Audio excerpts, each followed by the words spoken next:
But, hey, it's going to be a good game. You know what? I'm picking Michigan. Even though they are young and experienced, they do have Jim Harbaugh and the coaching experience a little bit over Jim McElwain at Florida. For me, I'm picking Michigan. What about you? Well, I'm actually going to give it to Florida. I'm going to give it to the Gators. I think Felipe definitely won this for a reason, especially beating out a Notre Dame quarterback, even though they didn't really do that well last year. I see potential, and I feel like Jim Harbaugh is going to get taken down this week, so I'm going Florida Gators. Nice. There you go. Stony Brook taking on number 19 South Florida. South Florida already played a game last week. One is 1-0. Quentin Flowers is the returning quarterback for this University of South Florida team who has the potential to run the table in their conference. And also Charlie Strong is the new head coach moving over from Texas. So that should be a pretty interesting combination for them. There's no line here, unfortunately, as well. I'm picking South Florida to win this game. What about you? I'm going South Florida as well. There we go. Western Michigan here in the Pac-12 taking on number 4 USC. No P.J. Fleckett as head coach for Western Michigan after that undefeated season last year. He moved over to be the head coach of Minnesota. But it is a 28-point favorite for USC, so that should make it an interesting game. You know what? I'm picking USC, but I think they're going to be under 28. I still like Western Michigan's players, even without the rah-rah of P.J. Fleck as the head coach. I think they're going to make it an interesting game, even at the Coliseum. What about you, Tommy? I'm going to go USC because of one reason. Sam Darnold. I almost said Donald. Sam Darnold had the most pass yards by a freshman, second most by a freshman last season. Only Florida State DeAndre Francois had more, but only by 300. There we go. See, very close. And with that, I mean, Darnold only started 9 games last year, so think about that. While Francois started the full season of games. Appalachian State, here to potentially shock the world again, taking on Georgia in Athens. It is a close game. Georgia is number 15 in the country, and they're only a 14-point favorite. You know what? I'd love to see Appalachian State upset again. I'm picking them to upset Georgia. What about you, Tommy? I want to see it happen, but I'm going to go the other way. I think Georgia's going to be strong this year, so I'm going Georgia. Okay. Central Arkansas taking on number 20 Kansas State. I think that's a team that always, year in and year out, Bill Schneider is 150 years old, and he's still coaching Kansas State. He always looks good. And this team is going to be good defensively and efficient offensively. No line, unfortunately, but I am picking Kansas State to win. What about you, Tommy? I'm picking Kansas State as well.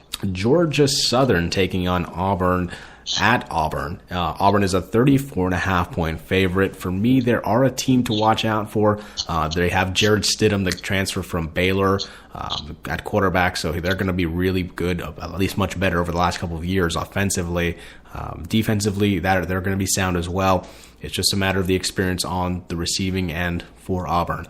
So, for me, I'm picking Auburn to win this. What about you, Tommy? I'm picking Auburn as well. Louisville, number 16 in the country, taking on Purdue at Lucas Oil Stadium in Indianapolis. So that should be a pretty interesting time on the road for defending Heisman Trophy winner Lamar Jackson to open up his stat book. I do expect Louisville to win. They are a 25.5-point favorite, even on the road. What about you, Tommy? I'm going with the Heisman favorite again, Lamar Jackson, and Louisville to win it again. Number 3, Florida. Number 1, Alabama. The game of the week. No question about that. It is in Atlanta, so it is a game that, again, both teams are going to have an enormous fan base on both sides. Alabama is a 7-point favorite. And the line, by the way, for the over-under is 50.5 because I think there's going to be a lot of explosion on the outside from these two offenses. The loser of this game, I think, is not going to be hurt that bad as long as it's within a touchdown or 10 points of their loss. And I think if they do that, they'll be fine. Otherwise, it's going to be they're going to have to run the table to go back and win their conference to get back to the college football playoff.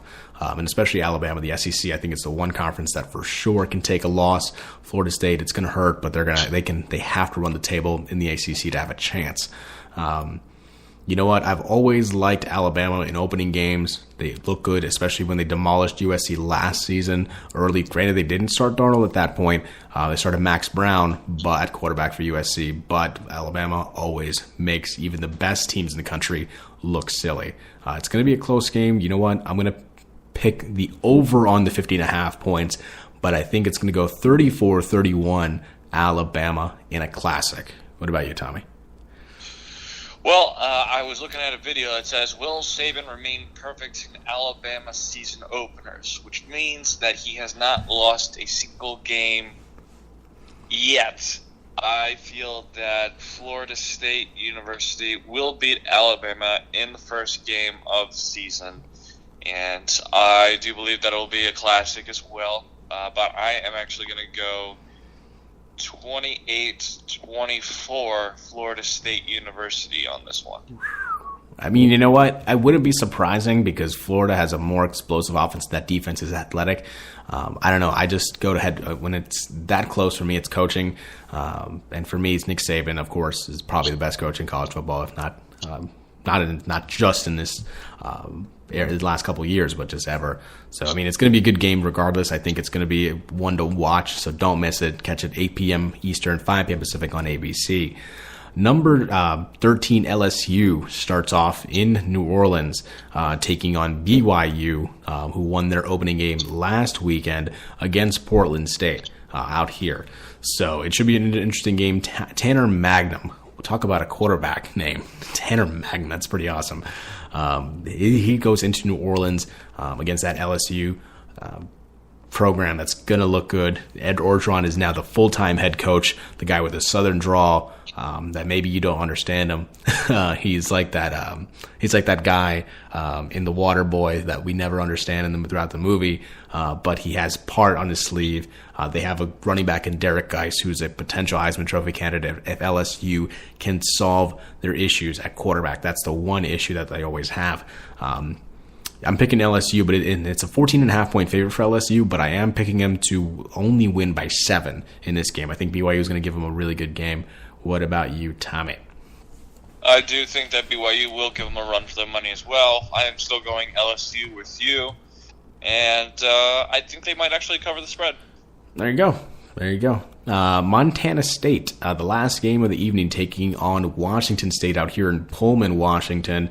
Luke Falk, the quarterback for Washington State, is looked to break records here in the Pac-12 this season. That Mike Leach offense is going and going and going and never really stops. I do expect this one to be a blowout. There is no line here, but if there was, I would put the line maybe at 35, 40 points, and I think that even break that.